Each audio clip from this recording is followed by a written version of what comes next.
Dios bendiga a cada hermano, hermana, amigo y amiga que tiene a bien conectarse a nuestra transmisión desde el Centro de Discipulado Mundial, ubicado en el barrio Pitaya de Humacao, a través de las plataformas del Facebook y de YouTube.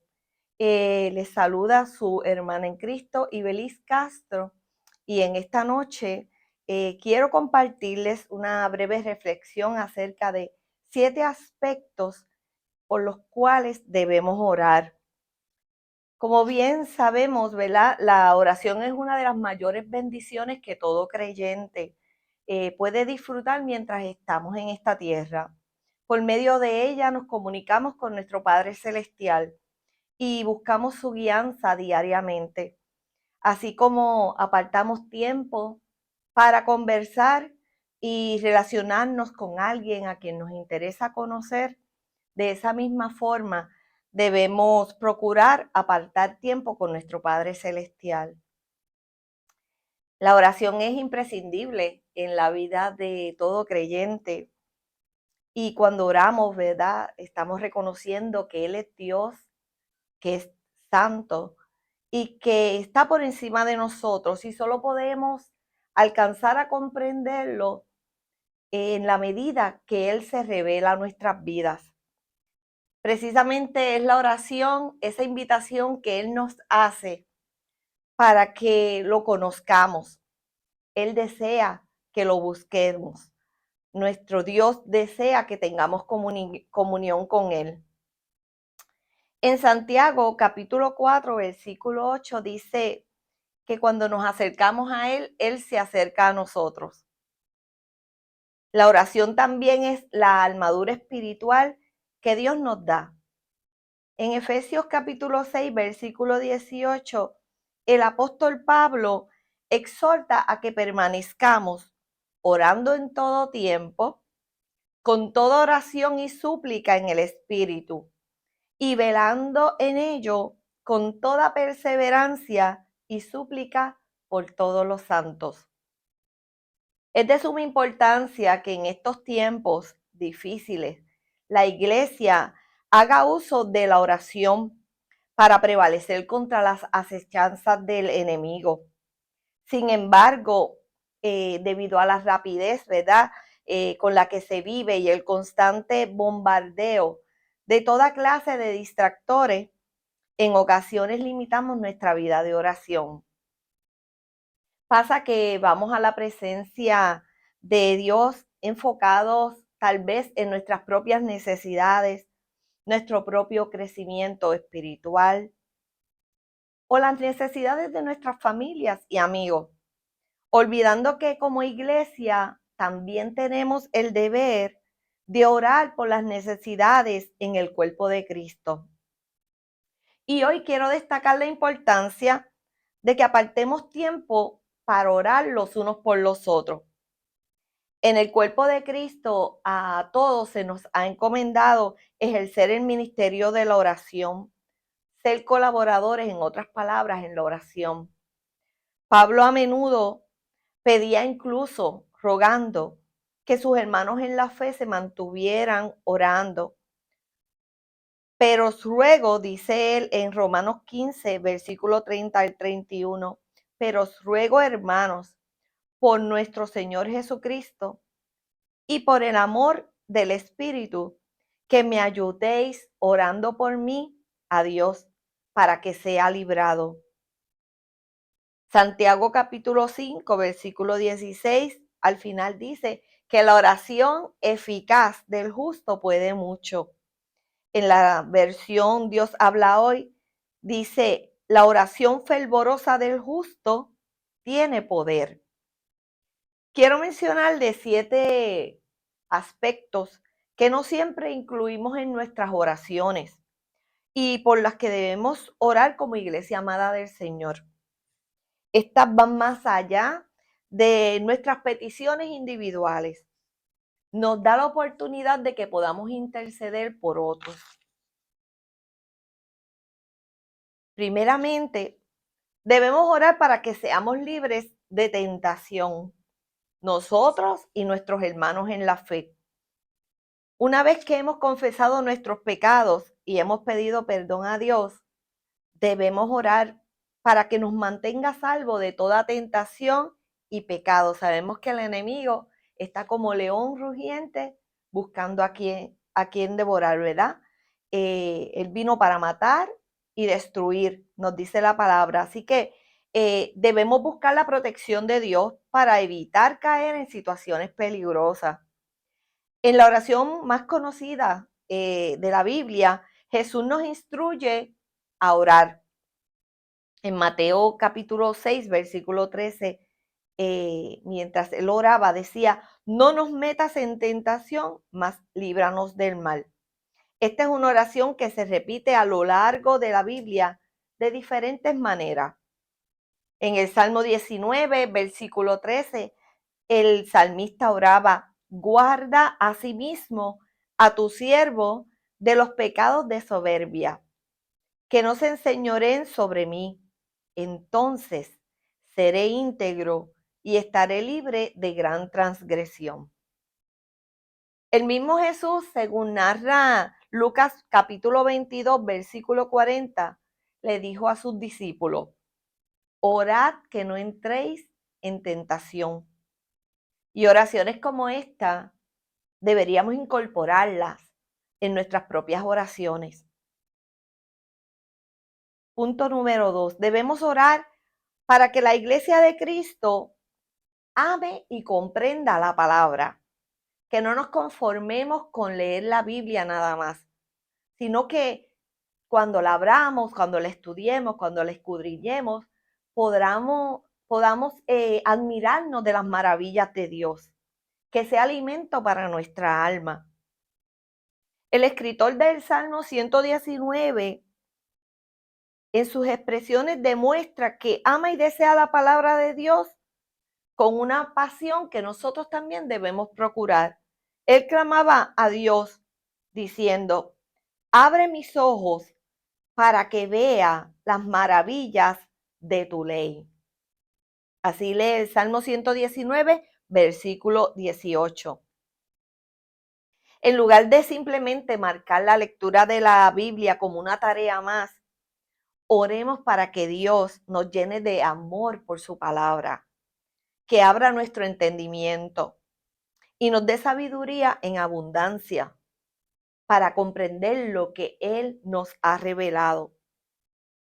En Santiago capítulo 1, versículo 5, se nos aconseja que si alguno de vosotros tiene falta de sabiduría, pídala a Dios, el cual da a todos abundantemente y sin reproche, y le será dada. Volvemos. Nuestro Dios desea que nosotros le conozcamos y no solo que le conozcamos, sino que desea también revelarnos su voluntad, sus propósitos para con nuestra vida. Y de manera anticipada nos dice Jeremías 29:11, porque yo sé los planes que tengo para vosotros, declara el Señor, planes de bienestar y no de calamidad, para daros un futuro y una esperanza. Oremos para que la iglesia llegue al entendimiento de que nuestra estadía en este mundo caído y lo que padecemos durante nuestra travesía no representa nuestro final, sino que nuestra partida de este mundo terrenal es el umbral donde nos aguarda la promesa gloriosa de una vida eterna junto a nuestro Padre Celestial. Número 3. Debemos orar por las necesidades espirituales de otros cristianos. Algunas de las peticiones más comunes que escuchamos son por necesidades relacionadas a la salud. Pero reflexionemos, hermanos, ¿con qué frecuencia nosotros oramos por las necesidades espirituales de nuestros hermanos y hermanas en Cristo? Pablo termina su carta a los tesalonicenses con esta oración. y el mismo Dios de paz os santifique por completo, y todo vuestro ser, espíritu, alma y cuerpo sea guardado irreprensible para la venida de nuestro Señor Jesucristo. Fiel es el que os llama, el cual también lo hará. Se encuentra en Primera Tesalonicenses, capítulo 5, versículo 23 al 24. Así que, hermanos, oremos para que diariamente experimenten la presencia de Dios en sus vidas. Que en el cuerpo de Cristo, unos por otros, oremos para que velemos por nuestra salvación. Oremos para que puedan confiar plenamente en la voluntad de Dios. Oremos para que cada cristiano viva en comunión con Dios y reconozca su señorío en todo tiempo. Oremos para que nuestros hermanos y hermanas continúen trabajando en la vida de otros hermanos cristianos, acercándolos a Él día a día. Número 4, clamemos por la unidad entre los cristianos, para que se caigan todas las barreras y la iglesia de Cristo actúe en unidad. Que si existen desacuerdos por diversidad de personalidades, experiencias, desacuerdos teológicos, que podamos superarlos por el bien de la iglesia. La última oración de Jesús antes de su muerte y resurrección fue por la unidad de la iglesia. En Juan capítulo 17, versículos 20 al 21, dice, mas no ruego solamente por estos, sino también por los que han de creer en mí, por la palabra de ellos, para que todos sean uno, como tú, oh Padre, en mí y yo en ti. Y cuánta falta hace, ¿verdad? Ver en la iglesia la misma unidad que refleja la unidad de Dios Padre y Dios Hijo. No lo vemos muy a menudo, pero debemos comenzar a orar por ello. Punto número 5. Debemos orar para ver a Dios obrando a través de los líderes mundiales. La palabra nos exhorta a orar por nuestros líderes y gobernantes. Orar porque el avance del evangelio en cualquier circunstancia y bajo todo liderato continúe avanzando. Tenemos el privilegio de vivir en un lugar donde disfrutamos toda clase de libertad, entre ellas nuestra libertad de culto. Pero en otros lugares se enfrentan fuertes restricciones para vivir una vida cristiana y compartir el evangelio. Es necesario que la iglesia también se sensibilice, ¿verdad?, con estos padecimientos de otros hermanos en Cristo. Quizás por esta razón Pablo insta a Timoteo en 1 Timoteo capítulo 2, versículo 1 al 2. Exhorto ante todo a que se hagan rogativas, oraciones, peticiones y acciones de gracia por todos los hombres, por todos los reyes y por todos los que están en eminencia, para que vivamos quieta y reposadamente en toda piedad y honestidad. Así que, iglesia, oremos por nuestros líderes para que Dios trabaje a través de ellos para traer paz y permitir que el evangelio prospere.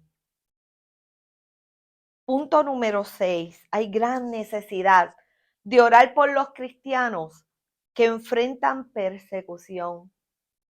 Orar por los que enfrentan diversas pruebas a causa de su fidelidad a Dios. Oremos también por aquellos que enfrentan vigilancia, arrestos domiciliarios, penas de prisión o incluso muerte debido a su obediencia al Señor. Como nos recuerda el autor de Hebreos en el capítulo 13, versículo 3, acordaos de los presos como si estuvierais presos juntamente con ellos, y de los maltratados, como que también vosotros mismos estáis en el cuerpo. Que Dios acorte el tiempo de sufrimiento, que traiga paz en medio de las pruebas, que su fe no claudique en medio de las dificultades, ¿verdad? Sino que se renueve y se afiance más en el Señor y que puedan permanecer fieles a Él. Número 7.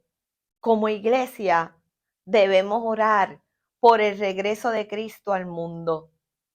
Orar para que esa promesa de restauración de Dios y el regreso de Jesús se cumplan pronto.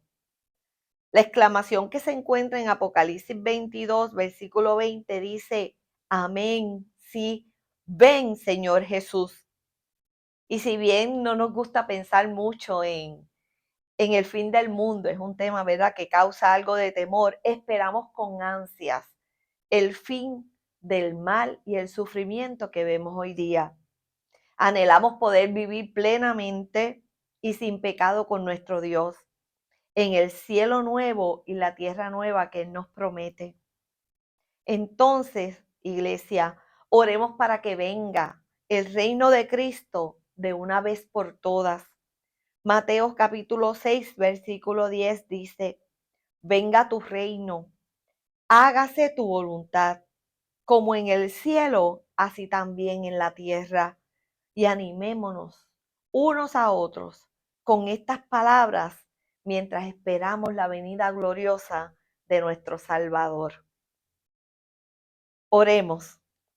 Padre, clamamos por un despertar de tu iglesia al llamado de la oración, que comprendamos cuán necesario es que apartemos tiempo, no solo para presentar nuestras peticiones de manera individual, sino que es nuestro deber orar los unos por los otros, que haya unidad en el cuerpo de Cristo, de manera que seamos sensibles a la necesidad de nuestros hermanos, que cada día seamos más de aquellos que mediante sus oraciones levantan vallado de protección por otros, que se renueve en tu iglesia el anhelo de escudriñar y vivir tu palabra, que todo espíritu de división quede cancelado en el nombre de Jesús, de manera que seamos modelo de unidad a un pueblo que tanto lo necesita, que nos pongamos en la brecha a favor de otros, que intercedamos por cada miembro del cuerpo de Cristo, que podamos, Padre Celestial, conocerte a través de la oración de una manera más profunda cada día, Señor. Que haya un nuevo despertar en cada uno de nosotros. Te lo pido en el nombre de tu Hijo amado, declarando y creyendo que está hecho. Amén.